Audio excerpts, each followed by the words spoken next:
Hello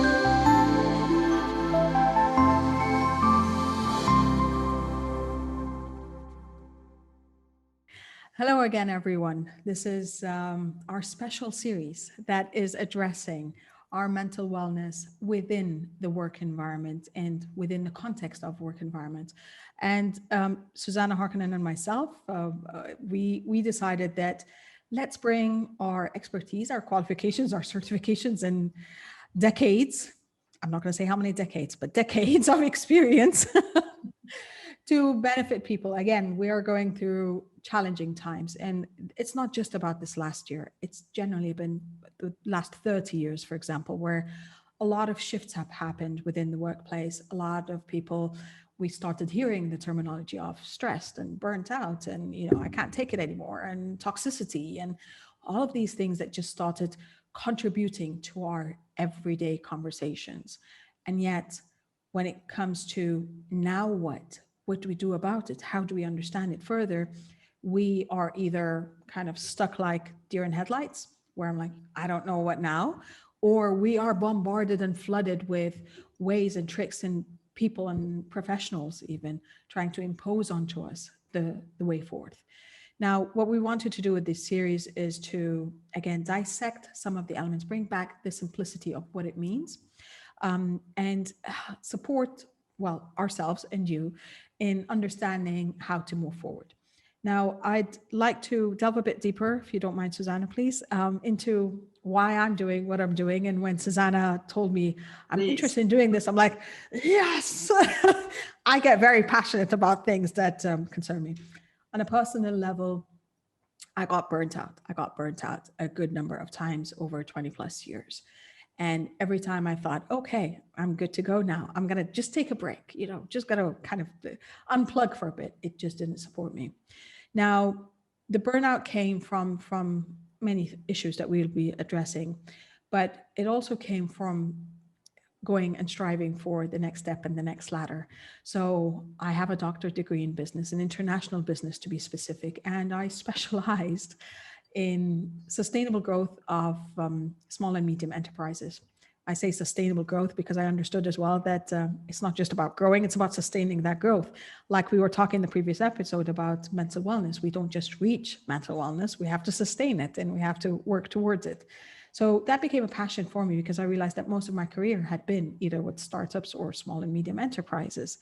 So that being said, I also realized once I was done and, I co-founded 4 businesses. Well, actually there are about 5 or 6 because there were a couple that I forgot about when I first started out the career. I was like, yay, we're excited. My friends and I, let's start something. That did not follow through. But I started going back and wanting to understand why things aren't following through when it comes to sustainability in business. And why I'm burning out and why I thought I'm taking care of my health and my nutrition, and yet I'm still not feeling well and my body is not. And that's what drove me to being or going through my health coaching certification. And that opened up for me a whole new world, the new world of understanding concepts such as primary food, which means that our bodies are not fed by only the foods on our plates, but actually there are other elements and aspects of our life that feed into our body and impact our physical wellness, our mental wellness, emotional wellness, and spiritual wellness even.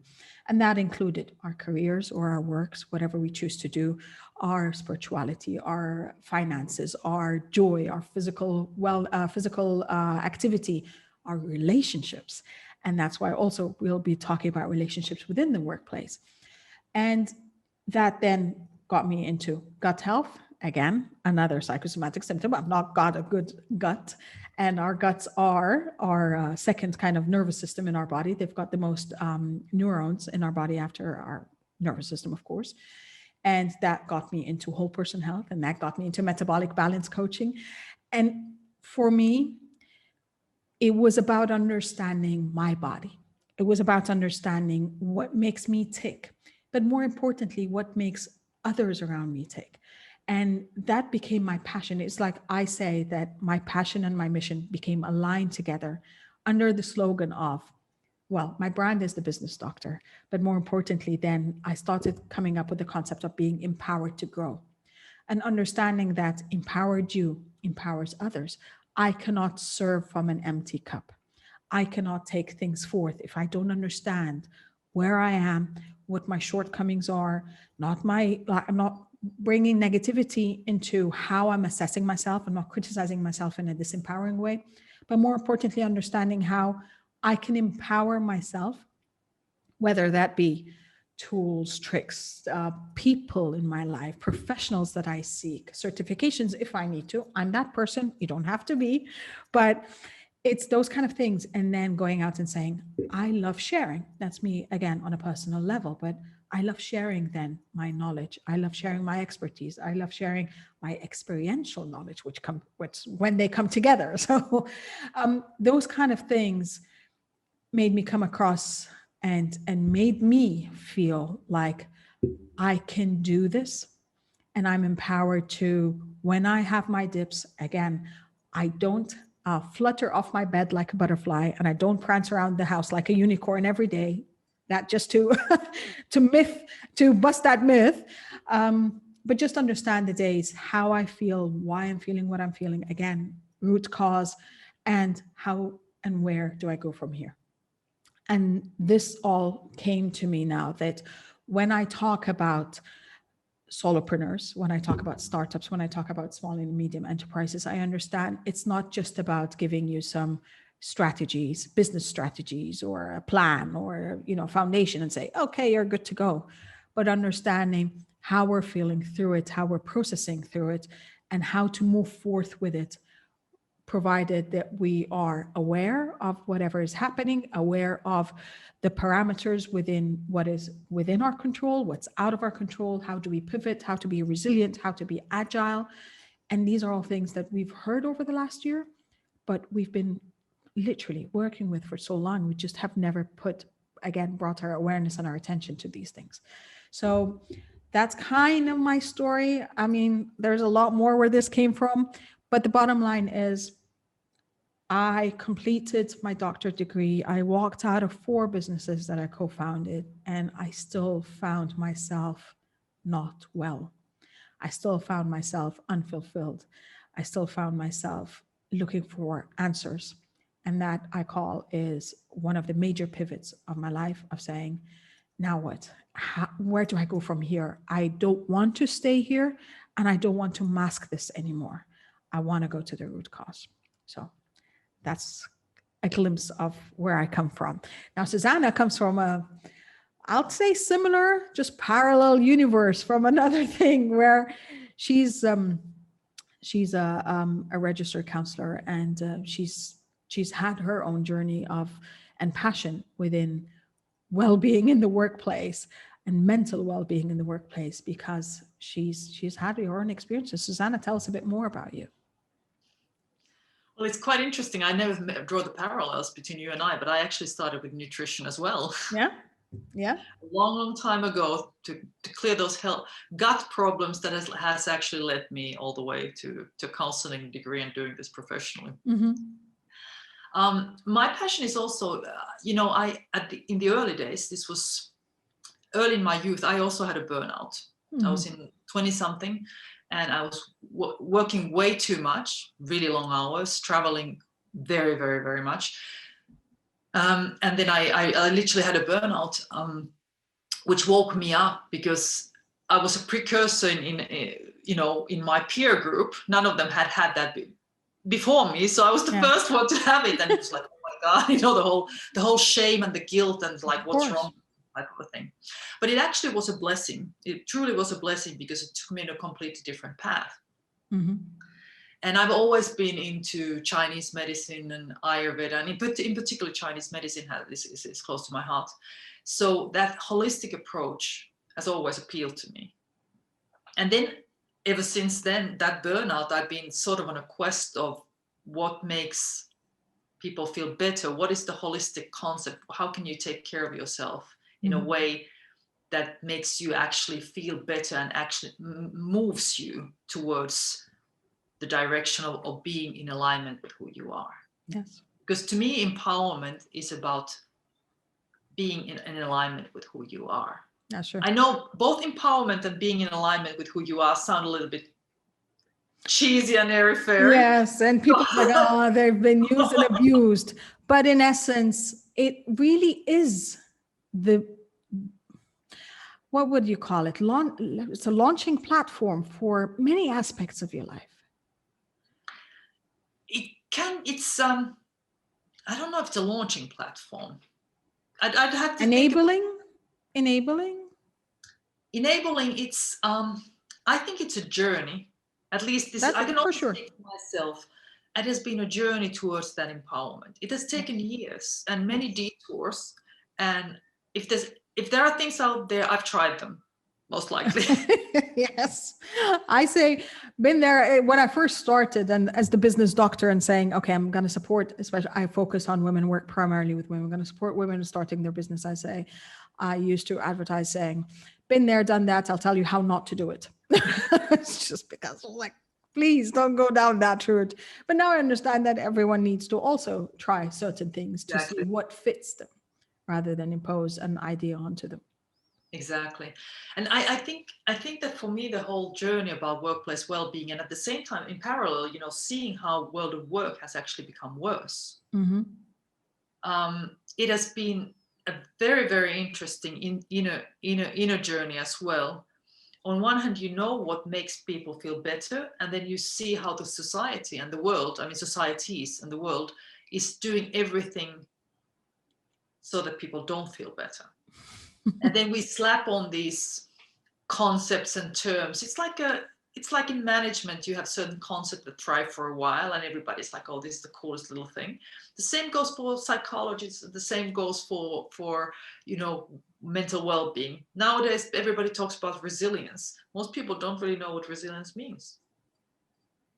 Yes. But or mindfulness. What does it really mean? Yeah. But again, it's good that we talk about these things. It's good that there's been a shift. What I'm advocating for is that we take our own well-being into our hands. If you look at your employer or your boss or whatever is happening outside of you as the culprit of why you're not feeling well,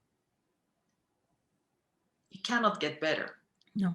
Because pointing fingers is not going to make it any better. This is not to make anybody feel guilty. Yes. Again, I'm speaking from experience, and I'm speaking from clients' experience.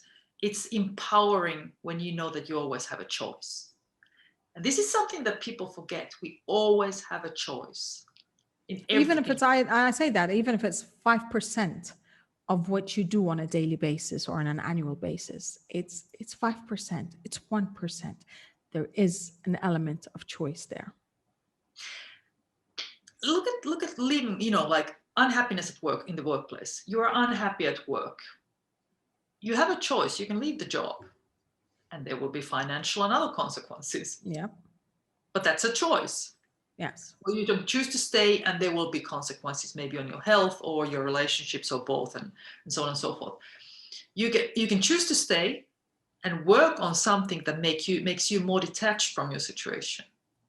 That is empowering. Or you can choose to leave and say, okay, I have enough money saved up, and then I will do something else. Or you can go to another organization. You always have these options, but people by and large don't think that they do. And when you are in that place, in that hole, you feel that something's being imposed upon you.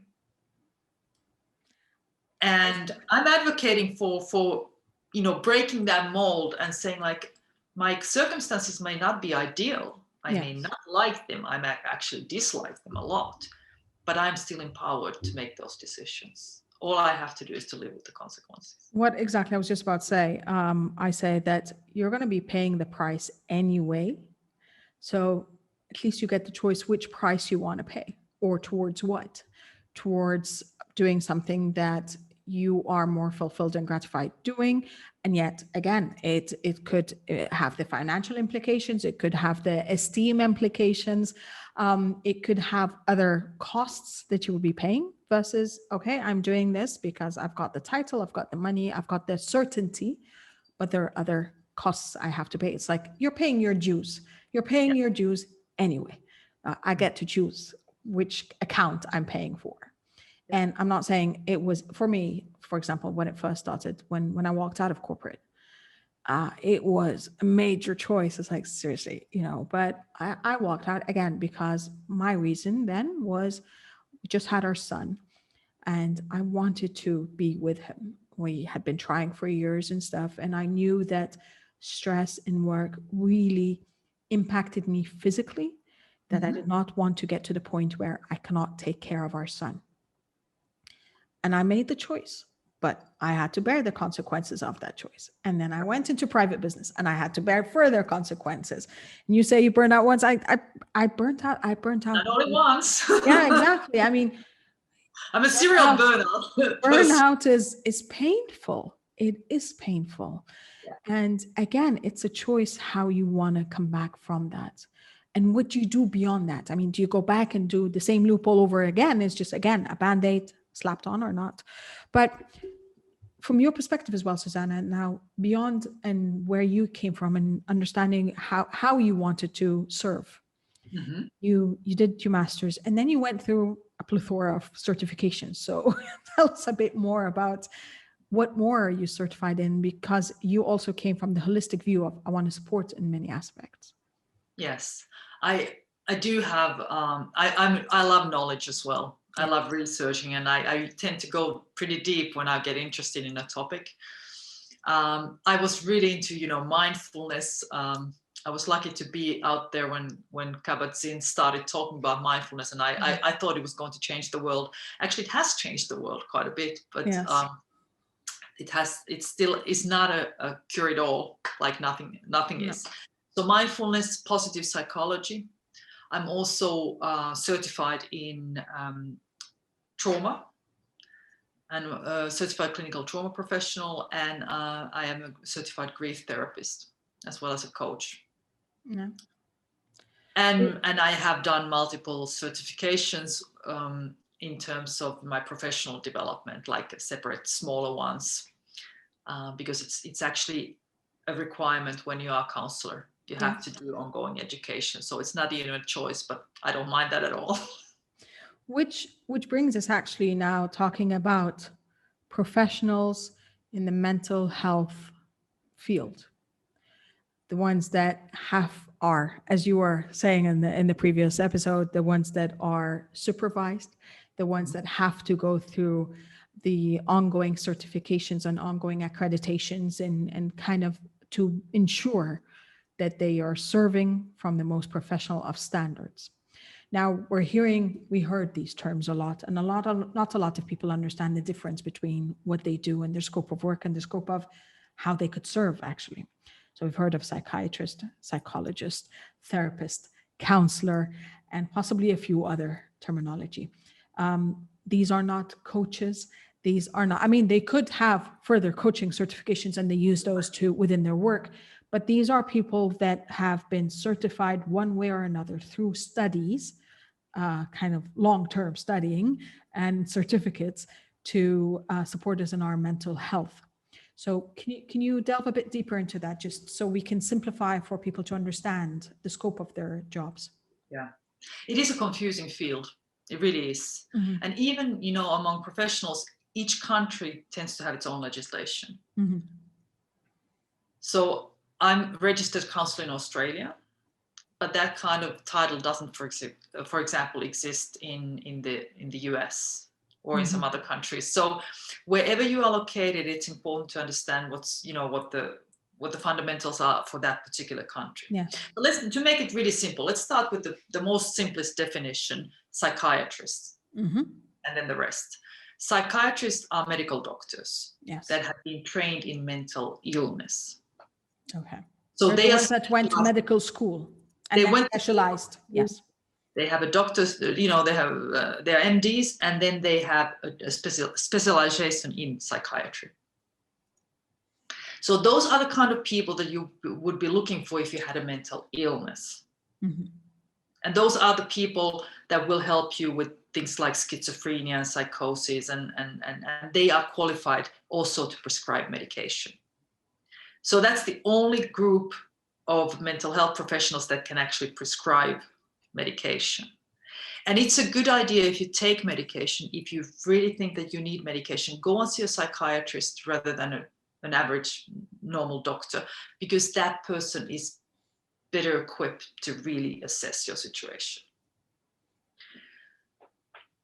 So that's the simplest one. And then you have a whole range of different names. You have psychotherapists, you have psychologists.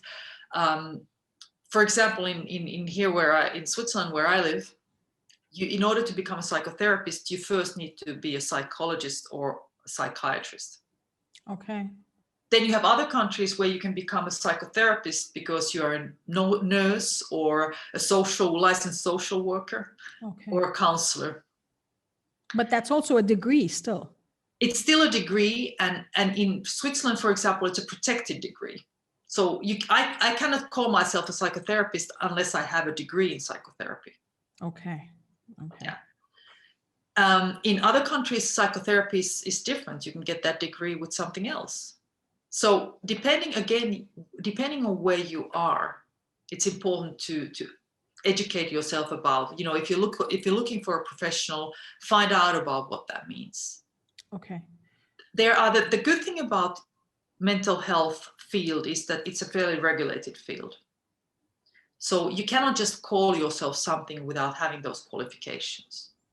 If you're a registered psychiatric nurse or registered counselor or clinical psychologist or clinical or licensed counselor in the US, for example, there are certain pretty strict requirements. And they are, for example, in the US, they are based on the state law. So they're either state laws or national laws. Or, yeah, exactly. Or even also bodies that are governing the laws and the bylaws of the professional and who gets certified and how they conduct their work, right?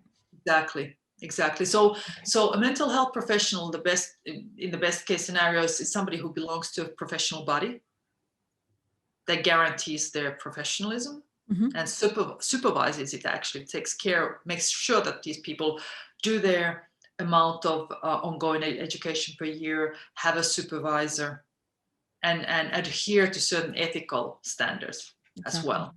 All of these are really, really important because it can be a Wild West. And when you're in a vulnerable state, you want to go to somebody who's actually a reliable person. You wouldn't go to, if you had a toothache, you would go to a dentist. You wouldn't go to a butcher. Yes. Especially when you're talking about things that are so impactful and have such a huge impact on even your conducting your everyday life, such as trauma, such as depression, such as you said, I don't know, what else, bipolar. These are things that impact not only how you're conducting your everyday life and also the quality of your life and how you're interacting with others around you. So you don't want to go to someone who's going to slap on or actually make it worse or slap on a Band-Aid and say, you're good to go. Okay, move on. These are things that are stemming from either traumatic current events or something that has happened in your history and your upbringing and your nurturing, and you really want to work through them. And that's why I think another thing that is kind of the preconception or what people think immediately when they think of therapy or any mental health support is, I don't want to sit on a chaise longue for years and years to come. I don't want to spend the next 10 years, kind of going through that, because that's the way, again, it's been framed in pop culture and movies. Is like, so I've been on my therapist chair for 10 years and I still haven't broken through, and those kind of things. But it's not necessarily the case. Absolutely not. Absolutely not. There are many, many, many schools of therapy. Yeah. I think I read somewhere there was something like 400 different types of, there are 400 different types of therapy out there. Yeah. And approaches and again, it's good because not one size fits all. Exactly. But more important than the actual therapy orientation is your connection with the therapist. I was just about to say it, yes. But we'll talk more about that in another episode. Yes. But right now, it can be confusing to sort through all these abbreviations and what's what and what kind of therapy is long and what is short and how is this going to help me. I think that the trend in the old days, we talk about the famous Freud Freud And everyone thinks, so I'm in love with my everybody. dad or I'm in love with my mom. You know, and that's not Freud, by the way. It's not it. There's a lot more, but yeah. Yeah. But nowadays, therapy world is not in that psychoanalytical mode as much as it used to be in the past. Yes. So that's the chaise longue, that's the 30 years of therapy, 20, twice a week. Yes, but we can't afford it. We don't have time for it. We don't have money for it. Yes. And it's not necessary for many people. Yeah. Many people can be helped with, let's say, 5 to 10 sessions. Mm-hmm. Even 3 sessions, even 1 session sometimes is helpful. Just talking to a professional who can put a perspective into things. So I don't see at the moment, especially, well, I do on average maybe 5 to 6 sessions with people that I work with. Yeah. Then they may come back later for another thing, for the next layer. Yes. Yes. But it doesn't mean that I need to see them for months and years on the end. And what a mental health professional, the ultimate function of what they would do for us is help us first recognize what it is that we feel is not right, is not aligned, is, kind of something's there, I just can't put my finger on it. And then work the way back to see what caused it, what triggered it, and then work forward to heal through it.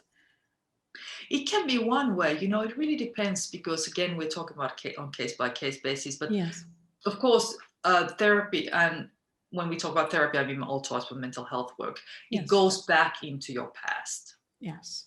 Whereas coaching is more future oriented. That's true, present and future, that's coaching, and therapy is going back. Yeah. So it's more the root cause type of thing. And I think that where therapists are really helpful, it's that we are trained in hearing what goes on between the lines.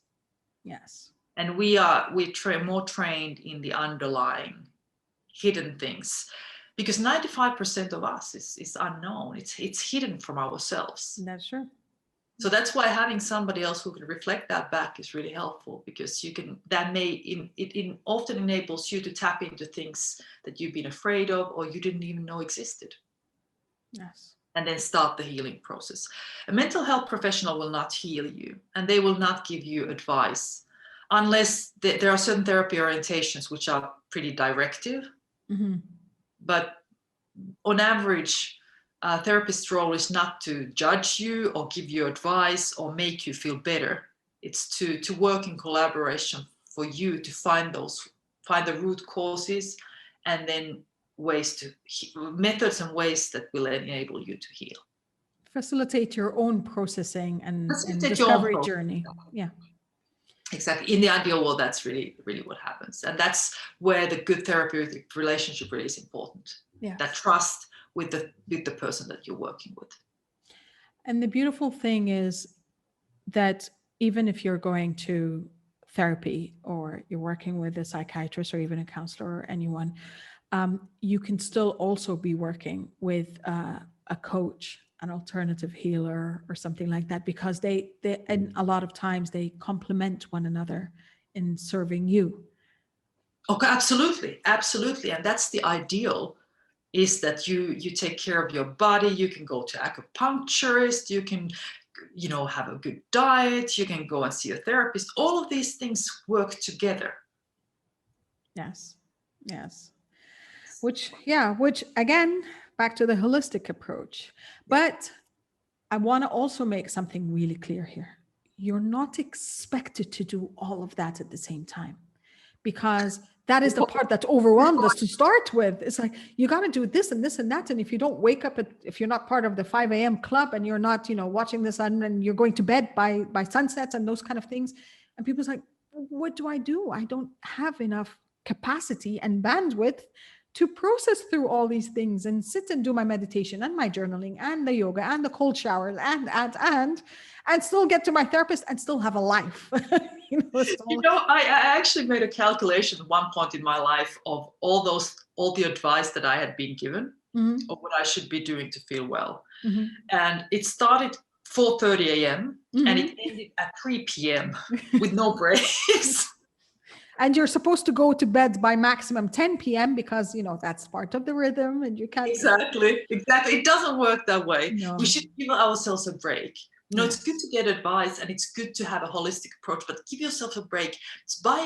It's more important to go back into that cocoon that you mentioned in our previous session. Yes. And take time and be at peace. Cut off, social media, or be at peace. That will bring you more than frantically performing things. And I think that's the point that's the advice I give people that I work with, especially when it comes to, I had one of my friends who's a mom, full-time employee, 2 kids, the home and everything. And her first, immediately, we find the things that, the excuse we give ourselves, I don't have time. I don't have time to do this. And I'm like, how about we start with 3 minutes? She's like, what do you mean? I'm like, okay, we were just sitting together in the session and I just put the timer on. I'm like, let's breathe. And, kind of gave her kind of instructions of how to breathe. Because again, we're forgetting how to breathe because it's shallow breathing and we need to get through the day. And the timer went off and she opened her eyes and she's like, that's it? I'm like, that's it. I want you to breathe. Take 3 minutes to breathe for the next 21 days. I don't want you to do anything else. And bit by bit, it's just realizing that even if we take that 3-minute break, we've done something. Bit by bit, she started saying, okay, so I'm taking my lunch. I started getting better options. I started taking my lunch to school, to work with me. Oh, I started finding an exercise. She found one of the physical activities that she enjoys. I didn't force onto her, you have to do this and this and that and stuff. She found something. And it's about picking up one thing at a time. I'm really not feeling well today. I'm going to pick up one session of therapy a week. I'm not going to start with 3 a week. I'm going to start with 1 and then see how it goes from there. And then, so it is sequential progress built on very small steps. Exactly. And that's what we need to pay attention to. What's also important is to be able to drop things that no longer serve you. Yes, yes. And people. Yeah, and people that no longer serve you too. And people, yes. But not just indiscriminately. There's also a little bit of a fashion at the moment. So it's like, oh, cut off the toxic people from your life. Mm-hmm. It doesn't really work that way. If you just don't do the work that you need to do to see why they're there. And it's good not to have toxic people around you, but if you don't understand why, what's happening, what's the mirror there, it can also backfire you. And you'll find other toxic people that are just repeating the same pattern. And reflect on your own toxicity as well. Exactly. That's the whole thing. That's the whole thing. Yeah. What we create our reality from within. Yes. It's a spiritual saying, but it actually is true also for psychological work. Okay, so we're ready. We're ready to take this special series way ahead. I think we'll, as you said, we'll be addressing a lot more in depth, but still not too much that it's overwhelming and kind of an overflow of information that people can't process through. So we're going to be delving into further topics, kind of disintegrating some of the things that people need to pay attention to. And this is going to be fun. We don't know. We haven't planned how many episodes are to come. So this could be 100 episodes or this could be 10. We don't know, but we're just going to enjoy our time and fulfill our mission to serve along the way, and just keep going. And do send us questions and comments if you have Yes, them. please. It would be, we are here to serve you and to give you potentially pointers. Yes. Not so much advice. Yes, no advice here. And we are not replacing any kind of therapy or work that you would still need. No. And hopefully these sessions or our episodes are approximately going to be 20 to 30 minutes. So we also don't want to, again, overwhelm you with having to listen to all of this so you're not missing out. As much as possible, try to have them compounding as in sequential on top of each other. But yet again, they could also stand alone. So if you miss something, don't worry. Just go and find the topic that excites you most. Susanna, thank you. I'm excited again, as always, about every episode and every chat that we have. And we hope to come from a place of service. We hope to add value to your life. And we hope that you prioritize your mental health and your mental wellness now and every day. Take care, everyone. See you next time.